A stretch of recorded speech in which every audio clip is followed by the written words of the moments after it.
네, 제목을 한번 읽어볼까요? 자, 시작.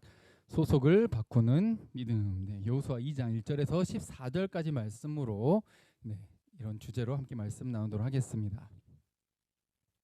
네, 모세가 죽고 이제 가나안 땅을 바라보며 이제 지도자가 바뀌었죠. 이제 여호수아를 통해서 두 번째 세대의 이제 진짜 시작, 이런 위대한 여정이 시작됩니다. 모세는 안 가고 이제 죽고 이제 이 세대를 보내는 거죠. 새로운 지도자. 그래서 새 땅, 새 하늘 향해서 갑니다. 그래서 지난 시간에 여호수아를 격려하시는 하나님, 그리고 약속을 지키는 루벤과 갓지파, 므낫세 반지파, 이렇게 또 같이 함께하면서 이 동편 땅을 받은 사람들이 서편 땅을 차지하는데도 함께했다. 그래서 약속을 지켰고, 그리고 여호수아를 인정했다는 거죠. 하나님이 모세 뒤에 이은 후계자, 우리의 지도자. 그래서 하나님이 함께하신다. 강하고 담대하시라. 우리가 어디로 가든지 함께하고 명령하는 대로 순종하겠다라고 하면서 하나님의 말과 백성들의 말이 합쳐져 가지고 같은 내용이 여호수아를 격려하면서 새 출발을 시작을 하죠. 예, 첫 이제 출발을 하는데 단합을 하고 있습니다. 이제 이렇게 첫 출발을 하는데 처음 하는 일이 정탐꾼을 보내는 거예요. 정탐꾼이 이제 좀 말 그대로 정탐을 하러 보내는 거고, 영어로 하면 이제 스파이죠. 스파이를 보내는 겁니다.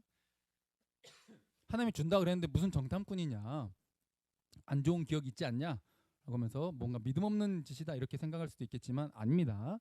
이 정탐꾼을 보낸 것에 대해서 하나님께서 뭐라 하신 적이 없어요. 오히려 좀 전략을 세우고, 하나님이 차지하라고 했지만 인간의 그런 또 지혜가 함께 어우러져 가지고 차지하게 되는 이런 과정을 보여주고 있다는 거죠. 이 가나안 정탐을 보내는 것도 하나님을 의지하는 것이고, 오히려 정탐꾼이 갔다가 돌아와서 하나님이 함께 하신다라고 하는 것을 더욱 확신하게 되는, 하나님이 이끄신다라는 걸 확신하게 되는 결과로 가져오게 된다는 거죠. 자, 스파이를 보내는데 자, 1절부터 2장 1절부터 읽어볼까요? 자, 시작. 눈의 아들 여호수아가 시딤에서 두 사람을 정탐꾼으로 보내며 이르되 가서 그 땅과 여리고를 엿보라 하매 그들이 가서 라합이라는 기생의 집에 들어가 거기서 유숙하더니. 아멘.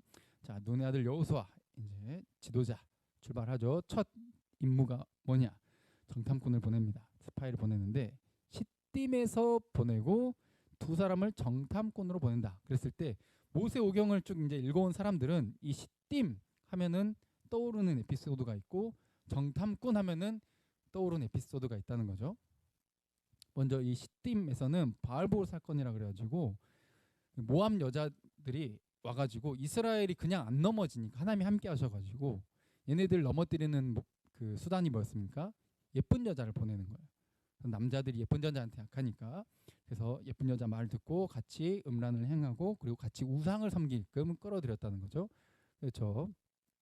비나스 사건과 연결되어 있죠. 자, 저 사건, 그러니까 안 좋았던 기억이 있는 거예요. 뭔가 하나님께 범죄했던 그 지역이 떠오르는 장소라는 거죠. 그리고 그것만 아니라 정탐꾼이라는 말 속에서는 가데스 바네아에서 먼저 이제 첫 번째 세대가 정탐꾼 12명을 보내잖아요. 그때 여호수아와 갈렙 빼고는 전부 다 부정적인 말을 해요. 걔네 진짜 키 어마어마하게 크다. 우리는 진짜 완전히 소인국 사람이고 우린 메뚜기다. 우리는 차라리 이집트에 있는 게 더 나았다. 막 이런 이제 불신앙의 말들을 계속 쏟아내는 거죠. 이 사건을 통해서 이제 40년간 광야를 방황하게 됩니다. 굉장히 안 좋았던 기억이죠. 시딤도 그렇고 이 열두 정탐꾼이라는 이 표현도 그렇고 이제 하나님께 범죄하고 호되게 당했던 그런 사건이 떠오른다는 거죠. 이 시딤 사건 때도 4천 명이 죽임을 당하게 되고 이제 연병이 돌아가지고 전염병이 돌아가지고요. 이 정탐꾼 사건 이후로는 광야를 배회하게 되고, 그러니까 안 좋은 기억이 있다는 거죠. 그런데 오늘 새 출발을 하는데 이 표현이 1절에 딱 나온다라고 하는 것은 이제 과거의 아픈 기억을 잊고 실패를 딛고 어떻게 된다? 이제 성공을 향해. 그 성공이 뭐였습니까? 앞에 계속 강조됐던 것, 여호수아에게도 강조했던 것. 좌로나 우로나 치우치지 말고 말씀대로 사는 거예요. 할렐루야. 이게 실패를 딛고 성공하는 길이라는 거죠. 새로운 지도자와 함께 새 출발을 하는 길을 걸어가는 길이라는 거죠. 굳이 아픈 기억을 떠올리는 것이 아니라 이런 것을 다시금 반복하지 않았으면, 그리고 그것을 오히려 딛고 다시 새로운 출발을 더 강조하고 있는 내용이라는 거죠. 근데 1절에 보면은 이렇게 시작을 하고 나서 어디에 갔냐? 정탐꾼 스파이가 딱 가가지고 그 땅과 여리고를 엿보라고, 특별히 여리고, 왜냐면 딱 들어가자마자 마주쳐야 될 곳이 여리고니까 그곳을 이제 잘 정탐을 해라라고 명령을 해서 가서 딱 봤는데 기생의 집에 들어갑니다. 이거 정신 못 차리고 또 이제 안 그래도 시딤 하니까 그 여자에 푹 빠져가지고 그랬었는데, 지금 또 저 기생이란 말이 거의 이견이 없습니다. 창녀란 말이에요. 창녀. 당시에 이제 여행 다니는 사람들이 여관에 들어가면은 성매매도 이렇게 같이 했습니다. 그러니까 그런 곳이에요. 저기가. 저 라합이란 여자는 바로 그런 여자인 거죠. 그 집에 들어갔다는 말은 저 집이 뭐예요? 여관 겸 성매매하는 장소 겸, 그러니까 잠만 자는 게 아니라 그렇게 이제 그런 걸 하면서 쉬게 된다. 뭐 이런 장소인 거죠. 당시의 문화를 알 수 있는 부분이죠. 저게 공공연하게 있었던 거예요. 고대 때부터 있었던 거죠. 거기 가서 이렇게 여관에서 묵는 것처럼 있는 거예요. 왜냐면은 이미 자기네들이 온다는 게 소문이 파다하게 나 있는데 자기네들의 정체를 숨기고 그냥 누가 오든지 안 이상한, 왜냐면 수많은 여행객들이 왔다 갔다 하는 장소니까 자신들의 신분을 숨기고, 그리고 많은 사람들이 모이니까 여러 이야기를 들을 수 있고 정보를 들을 수 있는 그런 장소가 저런 이제 여관 겸 저기 성매매하는 장소, 저런 곳이죠. 사람들이 많이 모이는 곳, 이방인들도 많이 오는 곳. 그래서 거기 딱 들어가서 이제 묵습니다. 근데 이 여자가 창녀잖아요, 그렇죠? 하나님이 이 여자를 쓰시는데, 그리고 이 여자를 통해서 일하시는데 예측 불허라는 거예요. 왜냐하면 당시에 창녀라고 하는 것은 지금도 그렇지만 사람들이 공공연하게 있긴 하지만 신분이 높질 않아요. 굉장히 천하고, 그렇죠? 그리고 좀 소외되는 계층이에요. 그리고 이 장 이제 오늘 본문은 아니지만 이 여자의 집이 성벽 위에 있었다, 이렇게 표현이 되거든요. 그러니까 성벽 근처나 성벽에 있었다라고 하는 것은 이 성읍 내의 중심지에 있는 게 아니라 굉장히 이 변방으로 쫓겨나는 그런 사람 중에 하나였다는 거죠. 그러니까 이런 사람을 과연 쓰실까 싶은 그런 사람을 사용하신다는 거죠. 무시받고 소외받고 사람들이 좀 그렇게 고귀하게 보지 않는 그런 사람을 지금 등장을 시키고 있어요. 자, 이 사람 라합을 만나가지고 2절부터 자 시작. 어떤 사람이 여리고 왕에게 말하 이르되 보소서 이 밤에 이스라엘 자손 중에 몇 사람이 이 땅을 정탐하러 이리로 들어왔나이다. 여리고 왕이 라합에게 사람을 보내어 이르되 네게로 와서 네 집에 들어간 그 사람들을 끌어내라. 그들은 이 온 땅을 정탐하러 왔느니라. 자, 여리고 왕이 이렇게 말을 하죠. 아니, 여리고 왕에게 누군가 보고를 합니다. 아니, 저 이스라엘 자손 중에 한 몇 사람이 오는 걸 봤다. 스파이가 왔다. 이렇게 보고를 한 거죠. 그러니까 지금 안 그래도 엄청 긴장하고 있어요. 왜냐면은 승승장구하고 왔잖아요. 요단 동편에서는 이 시온과 바산왕 옥 이런 왕들을 물리치고 지금 왔잖아요. 굉장히 강한, 당시에는 도시국가를 이루고 있었고 여리고도 그 중에 하나였고, 그러니까 도시국가마다 왕들이 있었는데 지금 굉장히 강하다고 생각했던 그 나라들을 물리치고 이렇게 착착착착 전진해 오니까 이제 전쟁을 앞두고서 굉장히 긴장 상태라는 거죠. 근데 적의 스파이가 들어왔다라는 소식이 들어오니까 어때요? 당연히 잡아야지. 예. 잡아서 쳐야지. 예. 이렇게 당연한 이제 생각과 과정을 가져간다는 거죠. 그러니까 위기 상황이 생긴 거예요. 지금 어디에 들어갔다라고 하는 말까지도 들렸고, 어디에 들어가는 걸 봤다. 어디에? 라합의 집에 들어가는 걸 봤다. 다 탈로 났어. 이제 잡히면은 꼼짝없이 죽게 생겼다는 거야. 와가지고 이제 병사들이 와가지고 사람을 보내가지고 병사들이 가서 끌어내라. 스파이들이다. 라고 이야기를 하는 거죠. 근데 이때 라합이 뭐라고 하냐? 자, 4절부터 시작. 그 여인이 그 두 사람을 이미 숨긴지라 이르되 과연 그 사람들이 내게 왔었으나 그들이 어디에서 왔는지 나는 알지 못하였고 그 사람들이 어두워 성문을 닫을 때쯤 되어 나갔으니 어디로 갔는지 내가 알지 못하나 급히 따라가라 그리하면 그들을 따라잡으리라 하였으나. 자, 거짓말을 해요. 라합이 이미 숨겨놓고 내게 왔었는데 근데 어디에서 왔는지는 모르겠어요. 왜냐면 이 집에 수많은 사람들이 왔다 갔다 하니까 어디서 왔다가 어디로 가는지 굳이 묻지도 따지지도 않는 최적의 장소였다는 거죠. 그러니까 저런 변명을 해도 믿을 법하다는 거예요. 믿을 법해. 그렇지, 여기가 뭐 정말 많은 사람들이 왔다 갔다 하는 곳이니까. 그리고 이미 갔다 어두울 때쯤 선문 닫을 때쯤 돼서 나갔다. 근데 어디로 갔는지 모르겠다. 아마 얼마 안 됐으니까 지금 빨리 쫓아가면 말 타든지 이렇게 해가지고 쫓아가면 잡을 수 있을 것 같다. 이렇게 말을 해서 보내버리죠. 거짓말을 해요. 자, 라합은 어디 사람이에요? 여리고 사람이잖아. 근데 자기는 지금 나라를 공격하러 온 이스라엘 백성들을 숨기고 거짓말을 해요. 그리고 자기네 사람들을 속여요. 이게 목숨을 거는 거거든요. 자기 나라를 배신하는 거예요. 이제 이걸 가지고 윤리 도덕적으로 잘못됐니, 거짓말을 했네, 자기 나라를 배신한 매국노네 막 이렇게 이제 보는 관점들로 굉장히 뜨거운 토론이 벌어지기도 합니다. 이미 숨겨놨는데 6절에 어디 숨겼다고 나와 있어요. 자, 시작.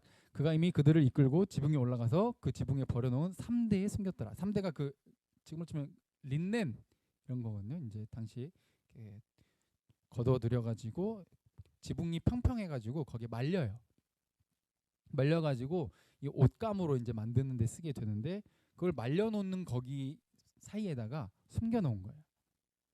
그러면 이제 이 병사들은 어디까지 갑니까? 저기 요단강 있는 근처까지 막 급하게 쫓아가는 거예요. 아, 그래? 이미 정탐 다 끝내고 갔나 보다 하고 막 요단강 건너기 전에 막 쫓아간 거예요. 그리고 다시 못 들어오게 성문을 닫아버린 거예요. 그렇죠? 밤에. 자, 이렇게 된 거죠. 라합이 목숨 걸고 배신을 합니다. 이것을 어떻게 바라봐야 될 것인가? 라는 거죠. 어때요? 거짓말해서 이 사람들을 살리는 게 맞아요? 아니면은 진실을 말해서 우리나라에 지금 스파이로 온 얘네들을 고발해서 죽이는 게 맞아요?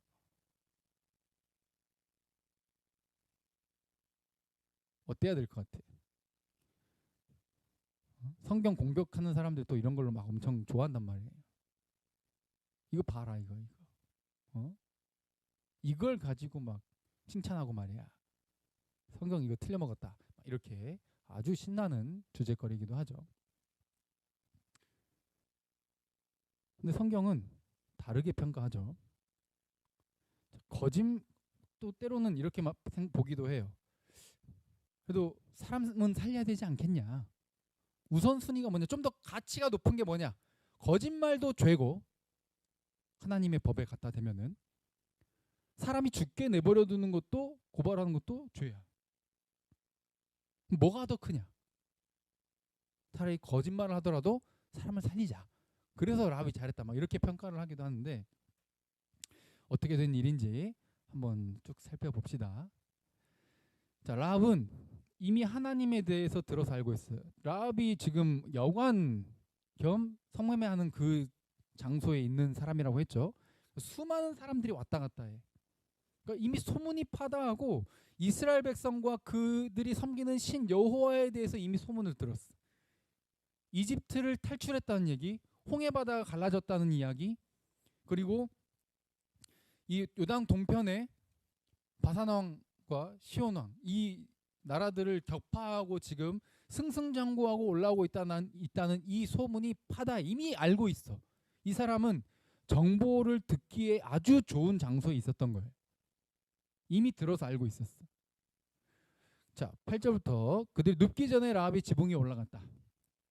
눕기 전에 이미 성문이 닫혔기 때문에 지금 당장 이제 탈출은 안 되니까 거기서 조금 쉬고 잠을 잤다가 이제 여러 가지 이제 상황이 괜찮아질 때 이제 도망을 치려고 했던 거죠. 잠깐 눈을 붙이려고 하는데 그때 라합이 올라갑니다. 대화를 하죠. 자, 9절에 이렇게 말을 해요. 자, 9절부터 자, 시작. 말하되 여호와께서 이 땅을 너희에게 주신 줄을 내가 아노라. 우리가 너희를 심히 두려워하고 이 땅 주민들이 다 너희 앞에서 간담이 녹나니 이는 너희가 애굽에서 나올 때 여호와께서 너희 앞에서 홍해물을 마르게 하신 일과 너희가 요단 저쪽에 있는 아모리 사람 두 왕 시온과 옥에게 행한 일 곧 그들을 전멸시킨 일을 우리가 들었음이니라. 아멘. 들었대. 이미 알고 있어. 정보가 소문이 파다해. 그러니까 그것을 가장 먼저 들을 수 있는 사람이 바로 이 라합이었어요. 근데 그 이야기를 듣고 이 라합이 뭐라고 생각했냐? 지금 쭉 하나님의 언약에서 굉장히 중요한 것 지난 시간에 지금 오늘 이제 분량상 좀 줄였는데 아브라함이 하신 언약 두 가지 기억하신가요? 첫 번째는 자손을 주겠다. 그게 출애굽기에서 성취가 되었고, 그다음에 땅을 주겠다라고 하는 땅을 차지하고 정복하고 이제 분배하고 이제 머무르고 이제 평안하게 살게 되는 그 내용이 여호수아서에 나오게 되죠. 성취되게 됩니다. 그래서 이 가나안 땅을 주신다라고 하는 게 굉장히 큰 주제인데 이스라엘 백성들은 그걸 못 믿고 정탐꾼을 보내고 여호수아 갈렙 빼고는 다 부정적인 불신앙적인 말을 해가지고 방황을 했는데 이 창녀인 라합이 그리고 이스라엘 사람도 아닌 여리고 사람인 이스라엘 사람들 입장에서 이방인 여자인 당시에 여자는 또 사람 숫자로도 안 쳐주는데 이 여자가 이 고백을 하고 있는 거예요. 여호와께서 이 땅을 너희에게 이미 줬다. 내가 그걸 안다. 이 고백을 하고 있는. 이거 진짜 기적 같은 고백이에요. 이게 기적이고 은혜예요. 어떻게 이 여자가 소문만 듣고 이런 생각을 하게 됐냐고. 이것은 하나님의 은혜임을 믿으시길 바랍니다. 하나님의 인도하심이에요. 그래서 이 두 정탐꾼들이 목숨이 위태로울 때 지켜주시는 하나님의 은혜였고, 그리고 결국 이 라합을 통해서 이 이스라엘 백성들이 정탐에 성공하는 정보를 얻게 되는, 그래서 확신과 또 격려와 위로를 얻게 되는데 하나님의 인도하심이 있었다는 거죠. 이 여자를 쓰시는 거예요. 어떻게 이방인 여자의 입에서 이스라엘 백성들도 못 믿어가지고 40년간 방황했던 그 고백을 이 여자의 입에서 나오게 만드냐고. 이 땅을 너에게 주셨다. 믿음의 고백인 거예요. 들은 걸, 정보를 들은 걸, 소문을 들은 걸, 하나님에 대해서 많이 알지도 못해 이스라엘 백성들처럼 식별명을 받는 그 장면에 함께 있지도 않았어. 그런데 이 여자가 믿는 거예요. 여호와께서 이 땅을 너에게 주었다. 그분이 진짜 신이라는 거예요. 너희들이 믿는 신이 진짜 신이야. 내가 믿는 신은, 우리가 믿는 신은 가짜야. 라는 믿음과 지식까지 가게 된 거죠. 이것은 하나님의 선물이었습니다. 그래서 믿음을 고백한 거예요. 또 11절. 자, 시작. 우리가 듣자 곧 마음이 녹았고 너희로 말미암아 사람이 정신을 잃었나니 너희 하나님 여호와는 위로는 하늘에서도 아래로는 땅에서도 하나님이시니라. 아멘. 유일한 하나님. 여기 수많은 신이 있지만 유일한 하나님. 하늘에서도 땅에서도 너희 같은 신이 없다. 너희의 신 같은 분이 없다. 그래서 우리가 마음이 녹아버리고 사람이 정신을 잃어버리고 패닉 상태에 빠지고 저기 위에 보이시죠? 9절부터 심히 두려워하고 간담이 녹아내려. 왜? 지금 승승장구하고 올라오니까 이제 우리 차례니까 너무너무 두려워. 우리가 아주 튼튼한 성벽을 구축하고 있지만 아니 어떻게 그 이집트를 탈출하고 홍해바다에 그런 놀라운 일들이 일어나는지, 이것은 우리에게도 어떤 일이 벌어질지 모를 너무 두려운, 그래서 그 이스라엘의 신은 진짜 엄청난 신이라더라, 이런 소문을 들은 거죠. 그래서 이 라합은 이 하나님이 찐이구나, 진짜 신이구나 라는 믿음에 도달하게 된 거예요. 하나님의 선물인 이 믿음을 받게 된 거죠. 그래서 자신이 믿음을 고백하고 있는 거예요. 지금 이 장면은 그냥 단순한 대화가 아니라 이 순간에 라합은 이미 믿고 있는 거예요. 하나님을. 이 땅은 하나님의 땅이고 이미 이스라엘 백성들에게 약속대로 주실 거다라는 것을 오히려 이스라엘 백성들보다 더 믿는 거예요. 그래서 이 라합을 통해 이 두 정탐꾼들이 더 격려를 얻고 힘을 얻고 아 하나님 진짜 우리에게 주셨구나 라는 확신을 얻게 된다는 거죠. 정말 신기한 일이죠. 그래서 들었던 내용이 그냥 머리로만 아는 게 아니죠. 왜냐하면 이 내용을 누구에게서 들었겠어? 혼자 알았겠어? 그냥 여기 있었던 이 여자가 수많은 여행객들이 왔다 갔다 하면서 그 얘기를 해줬을 거 아니에요. 근데 그 중에 그 얘기를 들었던 수많은 사람 중에 이 수많은 여리고 사람 중에 유일하게 그 신을 나의 신으로 받아들인 유일한 사람이라는 거예요. 유일하게 믿음으로 받아들인 사람이 바로 이 라합이라는 거예요. 들음에서 멈추지 않고 믿음까지 가게 된. 로마서에도 10장에 이렇게 고백하죠. 믿음은 들음에서 나고 들음은 그리스도의 말씀으로 말미암았느니라. 할렐루야. 듣는 데서 멈추지 않았다는 거예요. 믿음까지 간 거죠. 그리고 그 믿음은 어떻게 표현됐어요? 이 사람들을 숨겨주고 자신의 조국을 배신하는 그 행동으로 자신의 믿음을 행함으로까지 나타냈다는 거예요. 목숨 걸고 자신의 조국을 배신합니다. 뭔가 이렇게 표현을 하니까 뭔가 부정적인 느낌이 확 들잖아요. 그렇죠? 아, 그래도 거짓말도 하고 자기 조국까지 배신하고 이걸 어떻게 뭐 좋게 받아들이는 게 뭐 어떻게 되는 거야 막 이런 생각이 든다는 거죠. 근데 성경에서 뭐라고 평가하는가? 자, 히브리서 11장 31절 시작. 믿음으로 기생 라합은 정탐꾼을 평안히 영접하였으므로 순종하지 아니한 자와 함께 멸망하지 아니하였도다. 네. 여리고 있는 자들은 어때요? 듣기는 들었는데 뭐하지 않았다? 순종하지 않았다. 즉 믿지 않았다는 거예요. 순종과 믿음은 똑같은 거니까. 근데 기생 라합은 믿었고 하나님의 백성의 편을 들어서 여리고가 멸망당하고 다 죽을 때 라합과 라합의 가족은 살아남는다는 거죠. 생명을 얻게 되었다는 거예요. 믿음으로 생명을 얻게 되었다. 라는 겁니다. 자, 야고보서 2장 25절도 자, 시작. 또 이와 같이 기생 라합이 사자들을 접대하여 다른 길로 나가게 할 때에 행함으로 의롭다 하심을 받은 것이 아니냐. 아멘. 기생 라합이 이 정탐꾼들을 영접해가지고 숨겨주고 도망칠 수 있게 했던 것은 그게 하나님의 편, 하나님의 백성들을 돕는. 그러니까 나는 여리고 편이 아니라 하나님 편이다라고 하는 것을 행동으로 옮겼다는 거예요. 그게 하나님으로부터 인정받는 진짜 찐 믿음, 의롭다고 인정받은 것을 증명하는 믿음의 행동이었다는 거죠. 성경은 이렇게 평가해요. 이걸 윤리 도덕적으로 거짓말이 죄냐? 그러면 거짓말을 안 하고 진실을 말해가지고 이 사람들을 죽였어야 되냐? 하나님의 백성들을. 뭐 어떻게 했어? 이렇게 해도 죄고 저렇게 해도 죄잖아. 어떻게 했어야 돼? 라고 그런 막 인간이 생각하는 윤리 도덕 좀 선 이런 기준으로 판단하면 안 된다는 거예요. 누구의 편에 섰냐라는 거예요. 그래서 이 라합이 숨겨준 것을 가지고 요청을 하죠. 내가 너에게 부탁을 한다. 내가 너희를 이렇게 살려줬으니 선대하였은즉 너희도 내 아버지의 집을 어떻게 해라? 선대해라. 내가 너희에게 자비를 베풀었으니 너희도 나에게 자비를 베풀어 달라. 헤세드라고 하는 거죠. 히브리어로. 이것을 해주고 내게 증표를 줘서 여기가 멸망당할 때 나와 내 가족 13절에는 누구까지 포함되죠? 자기만 살려달라 하지 않아요. 이기적인 여자가 아니에요.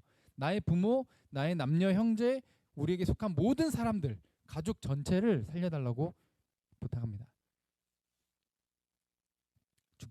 목숨을 죽음에서 건져내달라. 자비를 베풀어 달라. 왜냐하면 내가 너희를 선대하였으니까. 자비를 베풀었으니까. 즉 이것은 이미 지금 겉으로 봤을 때는 이 라합의 소속이 어디예요? 여리고 소속이야. 근데 이미 그 속사람은 영혼의 저 깊은 곳에서부터 자신은 누구를 믿기로 결심했어? 여호와 하나님을 믿고 따르기로 결심했어. 겉으로는 여리고에 속해 있지만 속으로는 하나님 나라의 백성이 이미 돼버린 거예요. 어디 소속인가, 어느 나라를 따를 것인가의 차이인 거예요. 윤리 도덕적으로 보는 것이 아니라. 왜냐하면 윤리 도덕적으로 보면 거짓말도 죄고 사람을 죽게 내버리는 것도 죄예요. 그렇게 따져가지고 들어갈 게 아니라 성경이 바라보는 관점, 하나님이 바라보는 관점. 거짓말을 하긴 했지, 라합이. 그게 잘했다고 평가하지 않아요, 성경도. 근데 라합이 하나님의 백성이 되는 길을 선택했다라고 하는 그것을 믿음이라고 이야기하고 있는 거예요. 생명을 얻는 길을 선택을 했다는 거예요. 우상 숭배하는 자들과 함께 멸망당하는 길을 선택하지 않고 유일하신 하나님을 나의 하나님으로 받아들이는 길을 선택했다라고 보는 관점인 거예요. 이것은 라합이 쳐들어오는데 그 상대 국가에 망명한 거예요. 소속을 바꿔버린 거지. 목숨 걸고.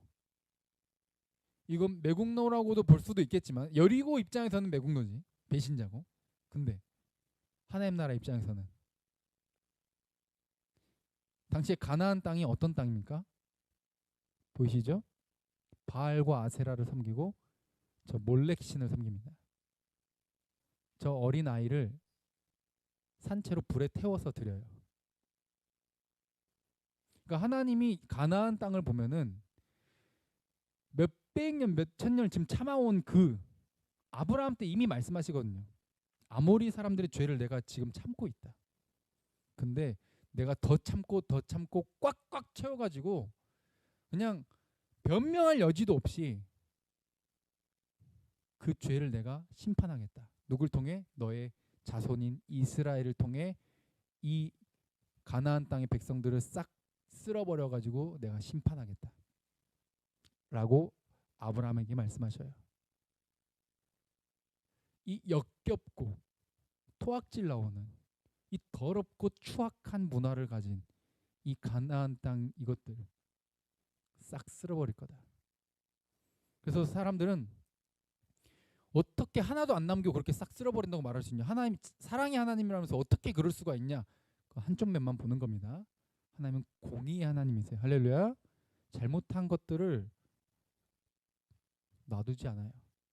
죄를 눈 감아주지 않아요. 죄를 벌하시는 하나님이에요. 이것은 공평하게 이스라엘에게도 똑같아요. 이스라엘이 이제 땅을 차지하고 정착하고 살면서 나중에 어떻게 됩니까?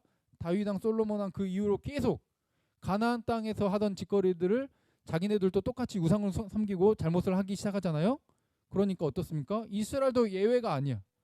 다른 아수르와 바벨론을 가지고 와서 이스라엘 백성들을 나라 이 지도에서 없애버려요.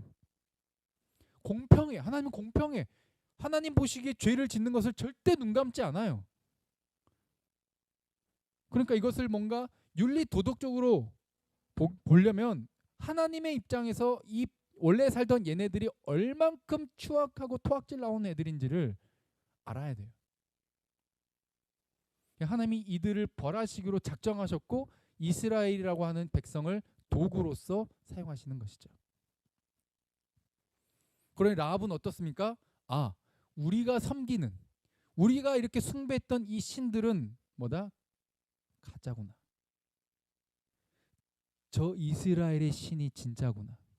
내가 여기 있다간 나도 같이 망하겠다.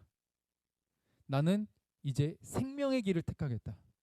그래서 하나님의 백성의 편에 설 거고 하나님 편에 설 거고 하나님의 백성들을 살리고 돕는 길에 내가 앞장서겠다. 그래서 내 목숨을 걸고 내가 이전에 속해 있었던 내 공동체를 버리겠다. 라는 결심. 이걸 성경이 뭐라 평가한다고요? 회심, 믿음. 우리도 어떻습니까? 예수님을 믿는 자들에게 여러분들 예수님 믿으면 복 받습니다. 예수님 믿으면은 뭐 아픈 몸이 낫습니다. 예수님 믿으면은 여러분들 취업에 성공합니다. 결혼에 성공합니다. 뭐 여러분들 사업이 성공합니다. 다 사기. 그럴 수도 있지만 안 그럴 수도 있어요. 그러려고 예수 믿는 게 아니죠. 내 소속을 바꾸는 게 믿음이에요. 할렐루야. 내가 섬기는 주인을 바꾸는 게 믿음이에요. 나의 왕을 바꾸는 게 믿음이에요. 내가 소속된 정체성, 시민권을 바꾸는 게 믿음이에요. 이 세상 사탄 마귀가 다스리는 이 세상의 시민이었다가 하나님이 다스리시는 나라, 하나님을 섬기는 그 나라로 내 시민권을 바꾸는, 망명을 하는, 소속을 바꾸는 게 믿음이에요. 그래서 라합이 칭찬받는 거예요. 거짓말을 했네 아니면 나라를 배신했네 이걸로 따지는 게 아니라 하나님을 믿는 믿음이었다는 거예요. 소속을 바꾸는 믿음이었다는 거예요. 성경이 칭찬하는 건 이것 때문인 거예요. 더 놀라운 건 뭔지 아세요? 이 라합이 나중에 마태복음 1장에 보시면 이름을 확인할 수 있습니다. 예수님의 족보에 이름이 들어갑니다.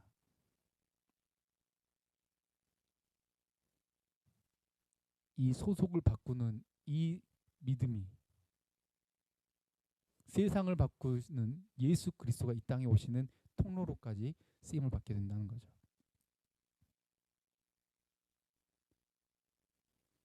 이 여호수아를 보면서 저와 여러분들은 스스로를 계속 다시 점검했으면 좋겠습니다. 교회 왜 다니세요? 예수님 왜 믿으세요? 당연히 선하게 살아야 되지만 우리는 어차피 완벽하지 않아요. 나라는 사람도 너무 모순적이야. 앞에서 잘난 듯이 떠들고 있지만 말씀대로 못 사는 게 거의 대부분이에요. 아니 거의 없다 봐도 돼요. 저 여러분도 그렇잖아요. 그래서 너 믿는 사람이 어떻게 그럴 수 있니? 어떻게 그런 생각을 할 수 있니? 그런 말을 할 수 있니? 이걸 따지는 게 아니라 하나님은 뭘 보신다? 너의 주인을 바꿨니? 네 삶이 얼마나 완벽했니?가 아니라 네가 예수를 왕으로 모셨니? 너의 욕심을 위해서 하나님을 도구로 삼았니? 하나님을 위해서 목숨 걸고 세상을 배신했니? 사탄의 나라를 배신하고 사탄의 나라를 등지고 십자가를 향해 가는 그 선택, 그 믿음의 선택만 보는 거예요. 그게 하나님께 의롭다고 인정받을 수 있는 믿음이고 영생을 얻는 유일한 길이에요. 할렐루야.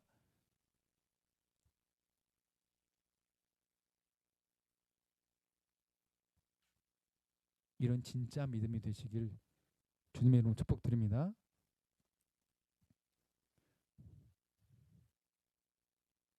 적국으로 갔지만 사실은 가장 완전한 나라, 공의와 사랑의 나라, 섬김과 희생의 나라. 우리의 복을 위해서 어린아이를 산채로 불에 태워서 희생시키는 그런 나라가 아니라 예수님 때문에 모두 생명을 얻고 그분이 왕이 되셨을 때 가장 완전할 수 있는 그 영원한 영생의 나라로 신분을 바꾸는 거예요. 소속을 바꾸는 거죠. 이걸 뭘 의미합니까? 세상에서는 그래서 예수님 믿는 사람을 미워해요. 예수님이 이것은 미리 말씀하셨죠. 너희가 내 이름 때문에 세상으로부터 미움을 받으리라. 너는 그렇게 미움받고 세상으로부터 배신자라는 소리를 듣고 그렇게 해도 사탄의 나라를 등지고 배신하고 나를 위해 살 수 있겠니? 너를 위해 살려고 했던, 너를 위해 누군가를 희생시켜왔던 그 거짓된 사탄의 나라를 배신하고 내가 너를 위해 목숨을 건 이 영생을 받아들이고 나를 사랑하고 나를 섬길 수 있겠니? 라고 물어보시는 거예요. 라합의 이야기는 바로 그 믿음의 이야기인 거죠. 그래서 약속을 해줍니다. 이 요청에 응답을 하죠. 두 정탐꾼들이 네가 이 일을 밖에다가 발설하지 않고 비밀을 지켜주고 우리를 계속 끝까지 안전하게 보살펴서 우리가 돌아갈 때까지 잘 된다면 우리가 우리의 목숨을 걸고 너희 가족들 반드시 인자하고 진실하게 대우해 줄 거다. 그렇게 약속을 하게 되죠. 그래서 이 라합은 믿음으로 그 약속을 받게 되고 이 약속은 사실은 하나님께서는 가나안 사람들이랑 어떠한 언약도 맺지 말라 그랬는데 이것은 예외죠. 라합은 이미 소속이 어디예요? 속사람이 하나님의 백성으로 바뀌었기 때문에 매국노가 아니라 이미 하나님 나라 편에서는 하나님 나라를 위한 영웅인 거예요. 이미 하나님 백성인 거예요. 그래서 자신의 편을 도운 거죠. 이것을 이 땅에서의 나라와 매국노로 그렇게 바로 대입시키고 치환해서는 안 됩니다. 이것은 하나님 편에 서느냐 세상과 사탄의 편에 서느냐에 전혀 다른 이야기를 말하고 있으니까요. 그래서 이미 속사람은 라합은 하나님 백성이에요. 근데 아직 여리고는 무너지지 않았잖아요. 그래서 아직 이스라엘 백성들이 있는 그곳에 가고 있지는 못해요. 근데 이미 하나님 나라 백성이 된 것과 똑같아요. 그때는 반드시 올 거고 라합은 결국 이스라엘 백성에 들어가게 되고 예수님의 조상이 됩니다. 우리도 이 땅에서 어때요? 예수님을 믿고 이미 하늘에 속한 시민입니다. 할렐루야. 아직 몸은 이 땅에 있지만 속사람은 하늘에 속해 있어요. 근데 주님 반드시 다시 오십니다. 그때 우리는 하나님께서 준비한 그 영생과 그 새하늘과 새 땅을 받아들이게 될 거예요. 여호수아서가 계속해서 이미와 아직을 이야기하고 있죠. 그럼 우리는 세상을 등지고 십자가를 보고 하나님의 나라와 그의 뜻을 구하며 살아가는 저 여러분들 되길 바랍니다. 이게 온전한 믿음입니다. 돌아서는 거예요. 세상 입장에서는 죄의 입장에서는 저 배신자라고 말을 하겠지만 하나님 입장에서는 그리고 객관적인 입장에서도 선을 선택한 생명을 선택한 지혜인 거죠. 이 빌립보서 읽어볼까요? 자 시작. 오직 너희는 그리스도의 복음에 합당하게 생활하라. 아멘. 손가락질 받을 용기, 세상을 등질 용기 주시옵소서 라고 기도합시다. 그게 참된 믿음입니다. 함께 찬양하고 기도하겠습니다.